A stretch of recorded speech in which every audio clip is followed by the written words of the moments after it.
contract will inevitably include some kind of non-disclosure agreement.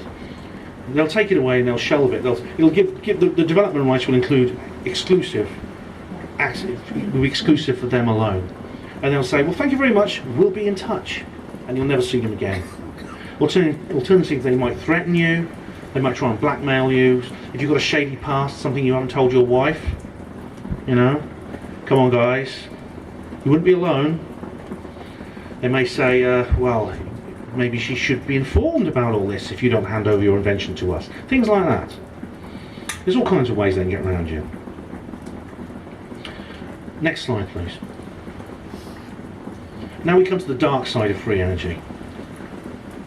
The fact of the matter is, free energy is not only in secret possession, it's in secret possession of the powers that be, but they're not just sitting on it and stopping us from having it. They're using it for their own purposes, and their own purposes means using it as a weapon. I believe that free energy has been weaponized. John Hutchison, who I spoke to earlier, has independently discovered what I think is a weapon that is being used by the elite. A weapon so terrible that it, even nuclear bombs are not as serious as this. This lady, Dr. Judy Wood, I think, has discovered the evidence that this weapon was used to destroy the Twin Towers on 9/11. Next slide, please. This is an example of what happened on 9/11. This is a part of the building collapsing, one of the towers. This is a piece of the supporting columns of the tower falling. There's this 700-foot high supporting column of the tower was left. When the rest of the building fell down, this was left standing. It then fell. It should have taken out an entire city block. Instead, it turned into dust in midair. I think there's many occasions in which I think when you hand over your invention to the government, they take it away from you and they use it themselves. Next slide, please. This is someone called Victor. This is a strange video I came across. It's a TV screen over, so it's just someone filming at the TV screen. It ended up on YouTube. It's a Russian film, and it shows a strange craft being tested by a military scientific team. This device here is supposedly powered by a turbojet pointing downwards to lift it into the air. However, if you watch the film, you'll see it flies around over grassy meadows, through forests, and there's no downdraft. The turbojet would produce an awful lot of exhaust, which would create a wind, massive amount of wind in the air. You'd see it blowing the trees, the tops of the trees and the grass. You don't see it, and nor do you see it. At one point, it takes off from the back of a truck, and there's 4 men holding it as it goes up, and there's no wind on their trouser legs or anything like that. I think that's a free energy device. There's a guy called Viktor Grebennikov, who is a Russian who built a device like this. I don't have time to tell you the details now, but he was approached by the military at the time. This was in the mid-20th century. Of course, it was the Soviet government, and he destroyed his device rather than let it fall into the hands of the government. But maybe the government got it anyway, and they're using it today. Next slide, please. This is an example from India and Shetland, up north of Scotland, where free energy devices are being developed at this moment. And I don't have time to tell you the details now. Next slide, please. So where do UFOs fit into all this? That's the question. We've been through energy, but we're going to discuss about UFOs now. Now, UFOs are made a joke of, aren't they? I mean, you know this. You've been studying the UFO phenomenon. You know how the media covers UFOs. Now, energy is discussed very seriously in the media. You get like a smartly dressed man sitting behind a desk, addressing the camera on TV, saying, "Yes, this is energy. Yeah, the oil prices are such and such, and well, we're looking into the new OPEC deal." And they'll say these things in a very grave, serious voice. What's a typical media UFO story? Next slide, please. That's how UFOs are treated. That's about typical for a UFO, isn't it? Typical for a UFO story. So how can the two possibly fit together? Well, if we believe that some of these are artifacts from an extraterrestrial civilization, or from maybe they travel interdimensionally from another world which is parallel to ours. They're not doing it on Texaco unleaded 4-star. Now, I assume most of you have heard of the Roswell incident of July 1947. Anyone not heard of the Roswell incident? You all have, good. Did you know that the Roswell incident is not the only one of its kind? There are more. They're very similar. Some even date back before Roswell. The government has a global policy, which is that when one of these artifacts from another world crashes on our Earth, which has happened several times, as I said, it comes to grief somewhere on the Earth's surface. They move in, they seal off the area, and they salvage what's left secretly. And there's reason to believe that the government have not only discovered free energy through these human inventors like Nikola Tesla, George Pigott, but these extraterrestrials are also using free energy devices on their craft. They're certainly using, the craft certainly display anti-gravity properties, no doubt about it. What if the government has studied the salvage wreckage of these craft from Roswell and other events? And what if they've worked out how their propulsion system and power plant work? And what if that technology is part of what they're hiding from us, maybe part of what they've weaponized? Next slide, please. Here's the newspaper for the Roswell crash in 1947. It's got into the newspaper and it was very, very quickly shut down. This is like that cold fusion thing. The cover-up almost failed, but then they got the genie back in the bottle. Next slide, please. Disclosure. Time for the truth. The disclosure movement. Exopolitics. You've all heard of this. This is the campaign to try and get the secrets about UFOs that governments are keeping to be released. And the people involved in this are quite open about why. And part of it is the energy issue. We have several people here. This is an advert for a conference. There's several people here. Dr. Stephen Greer, Brian. There's Michael Salla there, Robert Dean, Stephen Bassett. What's his name? Paola Harris, Nick Pope. So, I know some of these people are my friends, and some of them are well-meaning people who want to do well. But going up to the government and asking them to disclose is, do you think they're going to say anything? I don't believe the political structures of the world today have the capacity to absorb a revelation of that magnitude. And I'm very split here because my heart and my head are saying two different things. There's a part of me that wants to believe it is possible that the government could just simply come clean. They'll give up, because it means giving up on their New World Order. As I said, I believe that the free energy issue and the control of energy supply, that is the use of fossil fuels, is quintessential to their power. There's a part of me that wants to believe that's possible, and I respect these guys for what they're doing, I really do. And they might be right, and I hope they are right. But it's not just the fact that they would have to cope with a world in which free energy is around. It's not just that. It's the fact they will have to admit that they lied to us for so long. They lied to us for over 100 years. And all the terrible things that have happened as a result of our continued unnecessary use of fossil fuels, they'll have to admit that they could have prevented them. That includes things like wars for oil as well, which have been part of foreign policy for many Western powers now for a long, long time. Are they actually going to say, yes, we kept it from you. We kept it from you for your own good. Well, no, actually we didn't. We kept it for our own good. And they won't believe, they have to say that. They can't get out of it. They're going to say, look, we're very, very sorry. We'll make it up to you. We'll bring back school milk. It's not realistic. It's really not realistic. Next slide, please. Stephen Bassett here. He's a good guy. He means well. Here he is at the National Press Club talking about, this is the citizen here in non-disclosure.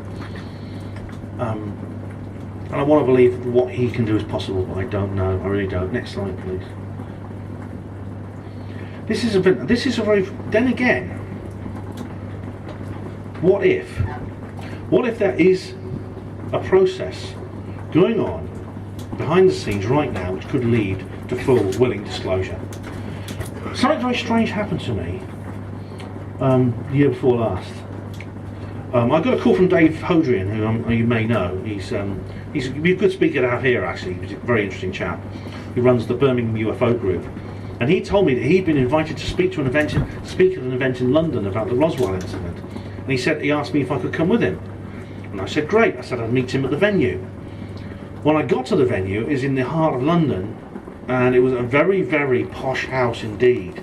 Very posh building indeed. I went in there, I couldn't go through the front door because I didn't have a shirt and tie on. I had my woman friend Heidi with me, and they said, oh, this is a gentleman only club, we have a private event where some women are coming, so basically we both had to go around to the other side of the building and come in through the other door, and it was like, they let us in, but it was like really, really difficult. And Dave was there. There was this big inflatable IMAX theatre, and there was people with TV cameras everywhere, and a guy dressed as an alien. It was quite funny, really. There's this group, this organisation from Spain. These people here.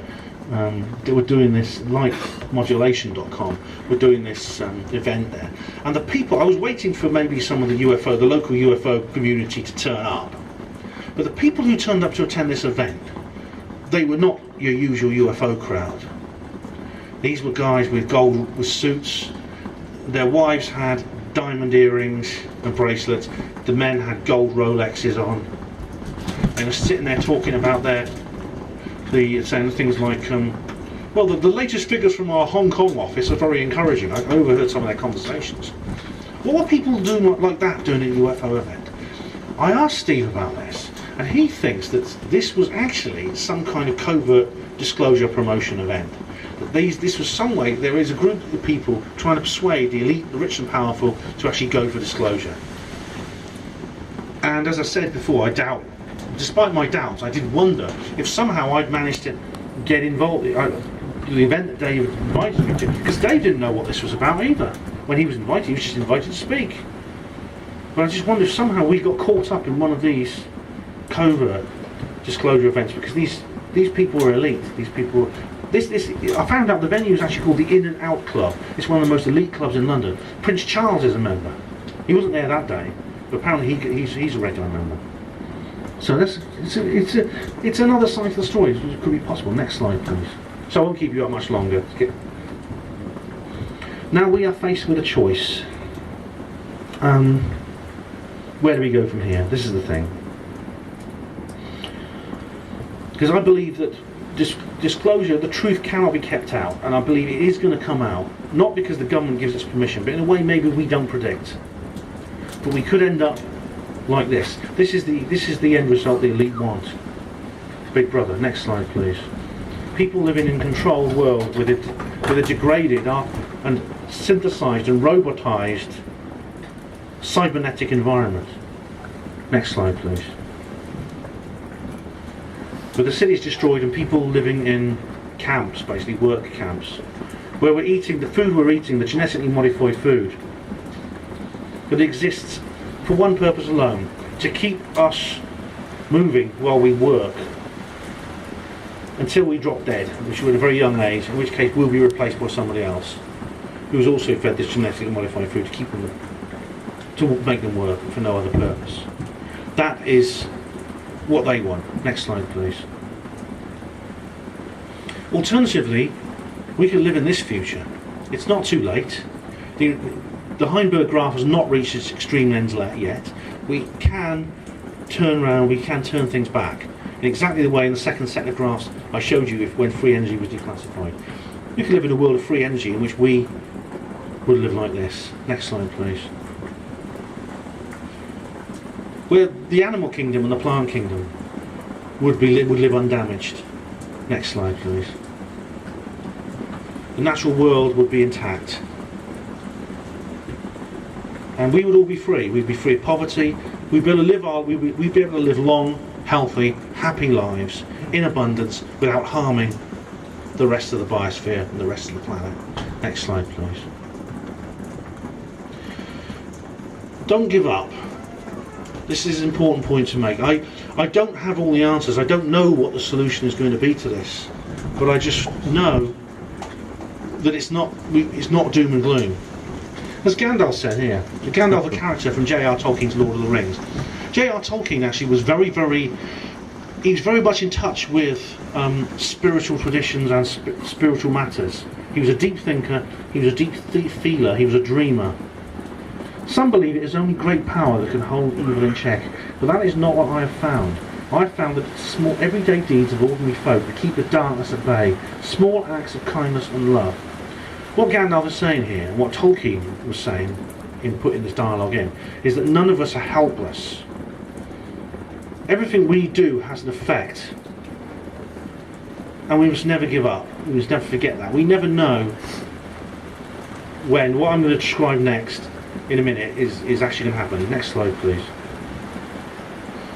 And as Martin Luther King said, this hour in history needs a dedicated circle of transformed non-conformists. Our planet teeters on the brink of annihilation. Dangerous passions of pride, hatred, selfishness enthroned in our lives, and men do reverence before the false gods of nationalism and materialism.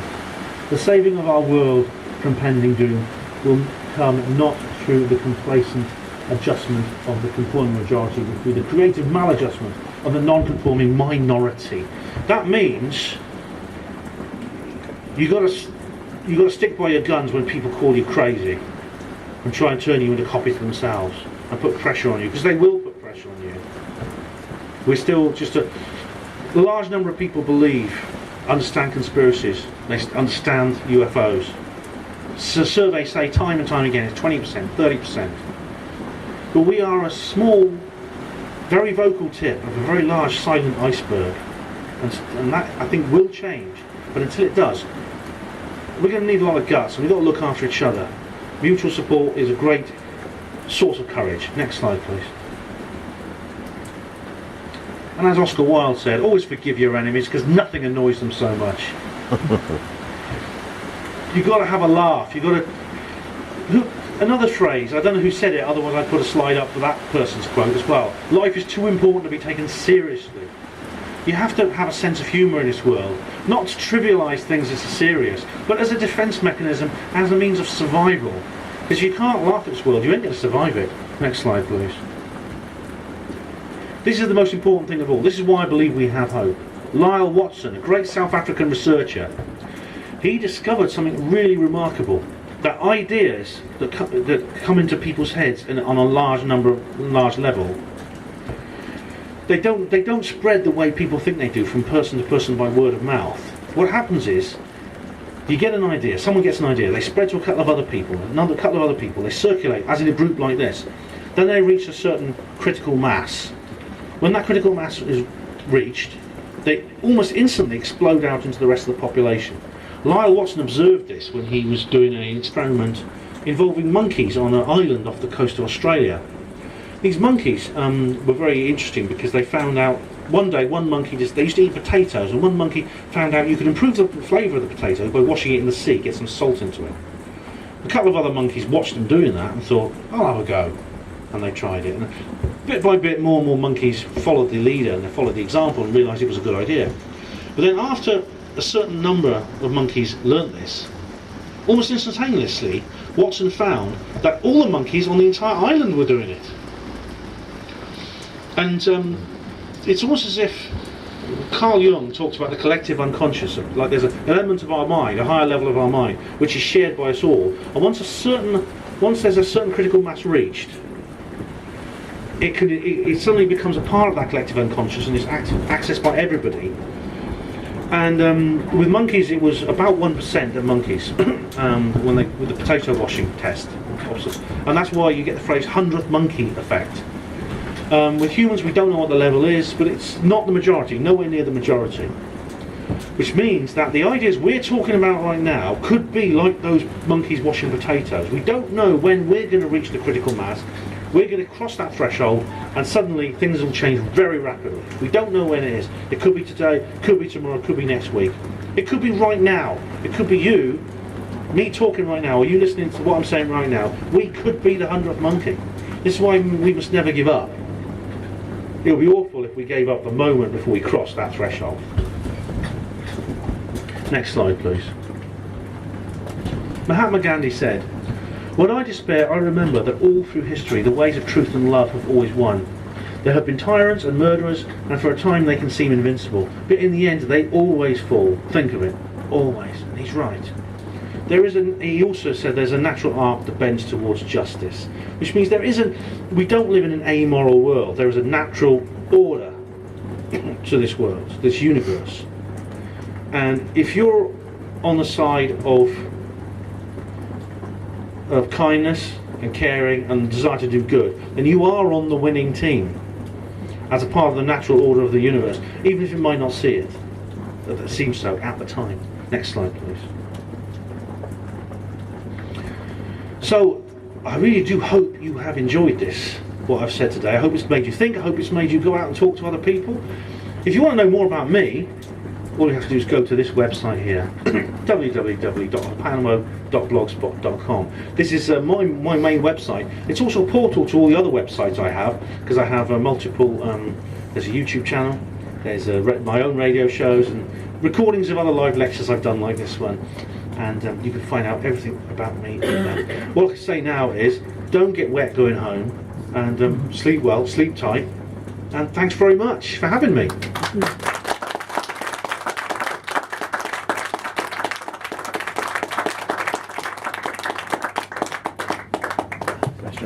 Questions? Yeah. Questions? Yeah. Right, questions? Oh, we've got time. Well, minutes. Oh. We've got a little bit of time for questions. Anyone got a question? Sir. The 9/11 thing, you mentioned the technology that brought down the rest of the building. Was that, I'm just checking, the guy called John Lear was talking about this. Is that by any chance called direct energy weapons? Yes. Yeah, and is that something to do with molecular disintegration? Yeah, I recommend the book Where Did the Towers Go by Dr. Judy Wood, and also the website checktheevidence.com, which is Andrew Johnson's website. Anyone else with a question?